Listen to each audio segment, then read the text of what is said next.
pas qu'il va écoper d'un avertissement. Avertissement, et ça va peut-être faire le changement, hein, je pense. Voilà, changement qui va être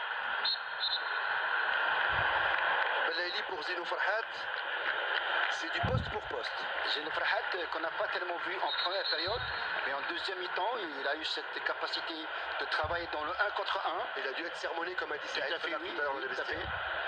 Voilà, une tape dans la main de son coach. Il a été à l'origine du troisième but aussi. Rzal, que le pauvre, il voulait donner le meilleur de lui-même. Et la superstition de Barrahma, vous l'avez vu rentrer à cloche-pied avec le pied droit. Messieurs, pardon de vous couper, j'ai avec moi justement l'entraîneur algérien Ahmed Aïtouarab, donc le premier assistant, le premier adjoint, donc l'entraîneur Corentin Martins. Donc pour l'instant 3 buts à 1, quelle analyse faites-vous de la partie? Un petit peu frustré parce qu'on revient dans ce match, on n'a pas concédé beaucoup d'occasions, on revient dans ce match avec un but, un partout, et on a un joueur qui s'est blessé malheureusement, et on a mal géré cette situation, et l'Algérie a su en profiter pleinement en jouant du côté où on était affaibli. Un match spécial pour vous? Forcément, et c'est un grand plaisir de jouer, et maintenant qu'on est dans le match, on a envie de gagner, donc voilà. Merci beaucoup. Merci, oui, il y a des moments particuliers dans une vie de footballeur, hein, comme aujourd'hui pour lui. Oui, c'est normal, c'est ça. Un jour vous êtes là, un jour vous êtes ailleurs. Ça fait partie de la vie. Et pour vous, il espère gagner le match. Et pour gagner le match, il faut marquer des buts. Et là, c'est bien mal parti hein, pour la sélection emmenée par Corentin Martins, qui est mené 3 buts à 1, vous le voyez sur votre écran, alors qu'on va bientôt atteindre la 70e minute de jeu. Ballon récupéré par Belaïli qui va essayer d'enchaîner, ballon qu'il a fui, et ça va repartir de l'autre côté avec le numéro 9, Hassan Tadji.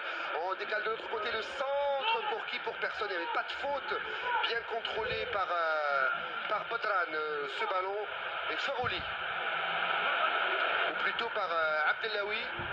Farouli auteur d'un doublé ce soir en première mi-temps, et un superbe 1-2 conclu par l'international algérien. Ballon pour Ounes qui a été contré rapidement. On joue le pressing en 1-2. Attention à cette équipe mauritanienne qui n'entend pas se laisser manger par la sélection algérienne, et bien défendu. Fourouli cette fois-ci. Il y a un peu de champ, il y a à côté de lui Adem Ounes, mais il ne vient pas donner dans la course. On est un peu plus lent dans la montée de balle avec Fourouli qui donne pour Barrahma pour son premier ballon. Barrahma, voilà le duo Rané, Bounjah pour Belaïli pour son premier ballon. Belaïli qui va crocheter, il rentre dans la surface d'opération. Belaïli qui stoppe. Oh là là, magnifique! Qu'est-ce qu'il a fait? Il touche le ballon. Mesdames, messieurs, pour la première fois, passement de jambe, et il rend la politesse au gars de l'Habri, Bagdad Bounjah pour le 4-1. Superbe action individuelle de Belaïli et Bounjah. Tout à fait. Oranaise. Oui, tout à fait. C'est des joueurs qui se connaissent parfaitement. Qu'est-ce que vous avez dit? La connexion oranaise. Voilà, c'est une recette oranaise. Ce sont deux joueurs qui ont grandi ensemble dans un club qui s'appelle le RCGO.